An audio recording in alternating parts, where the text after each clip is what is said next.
সামাজিক ন্যায় বিচার ও রাষ্ট্র সংস্কারই অন্তর্বর্তী সরকারের প্রধান চ্যালেঞ্জ বলে মন্তব্য করেছেন প্রধান উপদেষ্টা ডক্টর মোহাম্মদ ইউনূস।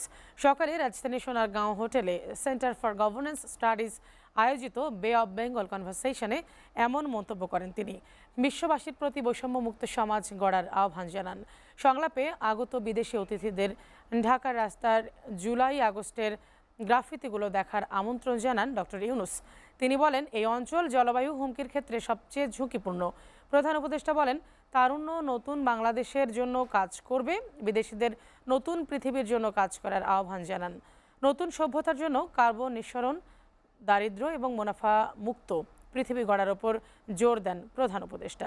এছাড়া ডক্টর ইউনূস বলেন, আগামীর বাংলাদেশ হবে ন্যায় বিচার, মানবাধিকার ও বাক স্বাধীনতার। এজন্য সবাইকে ধৈর্য ধরার আহ্বান জানান তিনি।